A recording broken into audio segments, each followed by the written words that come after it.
తప్పకుండా తగ్గింపులో ట్యాక్సులు ఇంటి పనులు వేయాలని కోరుతూ ఈ అవకాశం ఇచ్చిన మీకు మళ్ళీ ధన్యవాదాలు. తీన్మార్ మల్లన్న గారు. ధన్యవాదాలు అధ్యక్ష. ఇక్కడ రాష్ట్ర ప్రభుత్వం తీసుకొచ్చినటువంటి ఈ మున్సిపల్స్కి సంబంధించినటువంటి బిల్స్ విషయంలో కొంత నగరీకరణ చెందాల్సినటువంటి అవసరాన్ని గుర్తిస్తూనే ఒకటి రెండు సూచనలు, కొన్ని డౌట్స్ కూడా ఉన్నాయి సార్. ఇక్కడ సపోజ్ ఉదాహరణకు చెప్తా ఉన్నా, ఇప్పుడు ఆలియాబాద్లో దాదాపు 6 గ్రామ పంచాయతీలు విలీనం చేసుకుంటున్నాం సార్. తర్వాత మూడుచింతలపల్లిలో ఒక 14 గ్రామాలు, ఎల్లంపేట మున్సిపల్లో ఒక 13 గ్రామాలు విలీనం చేసుకుంటున్నాం సార్. ఇక్కడ ఈ మున్సిపల్ చేసుకోవడం ద్వారా అక్కడ వార్డు సభ్యులు వస్తారు సార్. అంటే ఇప్పుడు మూడుచింతలపల్లిలో దాదాపు 6 గ్రామాలు అనుకుంటే గ్రామానికి వార్డు సభ్యుడు అనుకున్నా కూడా 6 సభ్యులు వస్తారు సార్, ఒక చైర్మన్ ఉంటాడు సార్. సో రాజకీయ అవకాశం అక్కడ వరకే ఉంటుంది సార్. కానీ ఇక్కడ దాదాపుగా ఈ గ్రామాలు ఈ ఓన్లీ మేడ్చల్లో ఇంపాక్ట్ అవుతున్నటువంటి ఒకసారి చూస్తే సార్, దాదాపుగా ఒక 250 వార్డులు సార్. 200 వార్డు మెంబర్ అంటే ఇది ఒక రాజకీయానికి మొదటి మెట్టుగా చూస్తాం సార్. 250 మంది దాదాపుగా సుమారుగా చెప్తున్నాను సార్, 250 మంది వార్డు సభ్యుల అవకాశాలు పోతున్నాయి సార్. అలాగే దాదాపుగా ఒక 20-30 మంది ఎంపీటీసీలు లేకుండా పోతా ఉన్నారు సార్. 30-40 మంది సర్పంచులు లేకుండా పోతా ఉన్నారు సార్. వీళ్ళు గ్రామీణ ప్రాంతంలో ఉంటే, ఇప్పుడు సపోజ్ ఎస్టీలు ఉన్నారు సార్, ట్రైబ్స్ ఉన్నారు సార్, షెడ్యూల్ ట్రైబ్స్, వాళ్ళు జిహెచ్ఎంసీ పరిధిలో చాలా తక్కువ ఉంటారు సార్. సో మున్సిపల్ పరిధిలోకి వచ్చినప్పుడు వాళ్ళ అవకాశాలు తగ్గిపోతూ ఉంటాయి సార్. ఎందుకంటే మిగతా జనాభాతో కంపేర్ చేసినప్పుడు వాళ్ళ జనాభా తక్కువ ఉన్నప్పుడు వాళ్ళకి అవకాశాలు తక్కువగా ఉంటాయి. మరి ఇక్కడ మనమేమో ఓ వైపు ఏది వెనుకబడిన వర్గాలకు వీళ్ళందరికీ రిజర్వేషన్లు పెంచి వాళ్ళని ఇంకా కొద్దిగా రాజకీయ అవకాశాలు మెరుగుపరచాలనేటువంటి ఉద్దేశంతో నిన్న మొన్న మనం అనుకున్నాం. కానీ ఇక్కడ ఉన్నటువంటి అవకాశాలు పోయి అవకాశాలు పరిమితమవుతా ఉన్నాయి. ఇప్పుడు మరి అక్కడ ఉన్నటువంటి వాళ్ళకి రావాల్సినటువంటి రిజర్వేషన్లు ఏవైతే సర్పంచులుగా ఒక 2 బీసీలకు వస్తుంది, ఒక ఎస్టీలకు వస్తుంది, ఒక ఎస్సీలకు వస్తుంది. కానీ ఇప్పుడు ఆ అవకాశం లేకుండా పోతుంది. కేవలం ఆ వార్డు సభ్యులు ఏమైనా రిజర్వ్ అయితే కొద్ది మందికి మాత్రమే అధ్యక్ష. సో తద్వారా ఈ మున్సిపాలిటీలో విలీనం చేస్తున్నటువంటి క్రమంలో ఈ ఎస్సీ ఎస్టీ బీసీలకు ఉండేటువంటి అవకాశాలు కోల్పోతున్నారనేది ఒక పాయింట్ సార్. ఇక రెండో పాయింట్ ఏంటంటే సార్, ఈ నగర ప్రాంతాల్లో వీళ్ళు నిన్న మొన్నటి వరకు వీళ్ళకి ఉపాధి హామీ అవకాశాలు ఉండేటి అధ్యక్ష. ఉపాధి హామీ కూలి పని చేసుకుంటూ పోతే వీళ్ళకి కొంత దొరికేది. కానీ వాళ్ళ మున్సిపాలిటీలో విలీనమైన తర్వాత వాళ్ళకి అవకాశాలు లేకుండా పోతాయి కదా అధ్యక్ష పేదలకి. సో ఈ విషయంలో రాష్ట్ర ప్రభుత్వం ఎలాంటి చర్యలు తీసుకుంటుందని తమ ద్వారా రాష్ట్ర ప్రభుత్వాన్ని అడుగుతున్నాను అధ్యక్ష. ఓకే, రవీంద్రరావు గారు. ధన్యవాదాలు అధ్యక్ష. ఇంతకుముందు సహచర మిత్రులు మాట్లాడిన విషయంపైనే ఈ మున్సిపాలిటీలు ఎందుకు చేస్తున్నారో, మరి గ్రామాలు ఎందుకు కలుపుతున్నారో, మరి మున్సిపాలిటీల వల్ల జరిగే ప్రయోజనం ఏందో ఎక్కడ ఎవరికి అర్థం కావడం అధ్యక్ష. గ్రేటర్ మున్సిపల్ కార్పొరేషన్ వరంగల్లో దాదాపు 30 గ్రామాలు కలిపినారు అధ్యక్ష. వాళ్ళ గోస చూస్తే అరి గోస.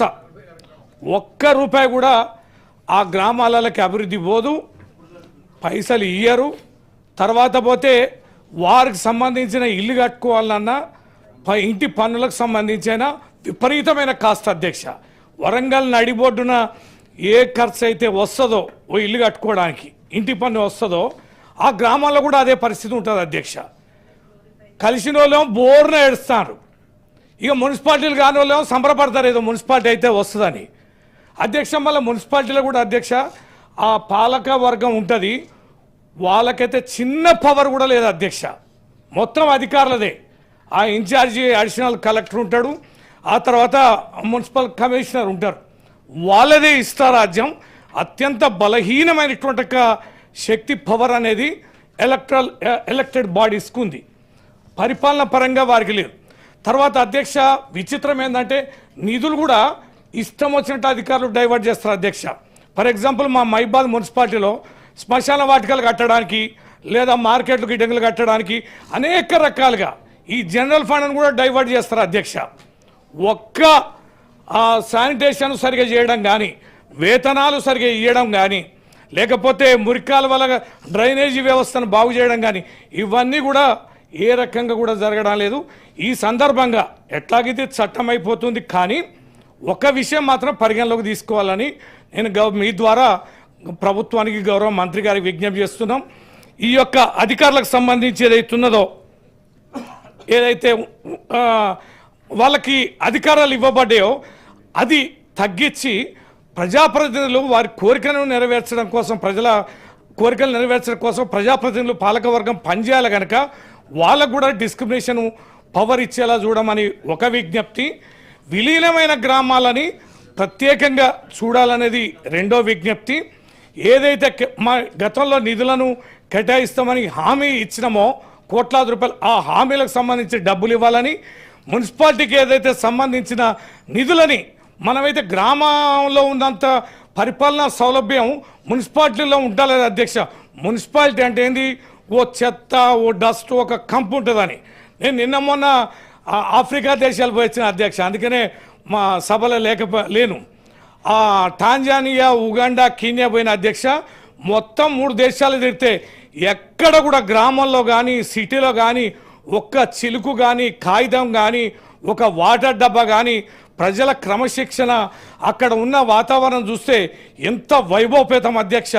అత్యంత సుందరంగా పరిపాలన అక్కడ మున్సిపాలిటీస్ వ్యవస్థ ఉన్నాయి. మరి ఇక్కడ ఎందుకు మనం ఉండలేకపోతున్నామంటే నిధుల కొరత, పరిపాలనా ఆధిపత్యం, తర్వాత పరిపాలనపరమైనటువంటి అవకాశాలు వారికి ఇవ్వకపోవడం అనేది ఇది చాలా చిన్న చూపు ఉంది అధ్యక్ష. మున్సిపాలిటీలకి సక్రమంగా నిధులు ఇచ్చేలా, అక్కడ ఎంత మేరకు ఉన్నదో వాటిని ఇచ్చేలా, ఈ గ్రామాలని, విలీనమైన గ్రామాలను కూడా ప్రత్యేకంగా అభివృద్ధి పరిచేలా తప్పనిసరిగా ప్రయత్నించాలని మీ ద్వారా ప్రభుత్వానికి విజ్ఞప్తి చేస్తున్నాను. Thank you. బండ ప్రకాష్ గారు. అధ్యక్షుల వారికి ధన్యవాదాలు. సార్, ఇప్పుడు ఇందులో పురపాలక సంఘాలు మైక్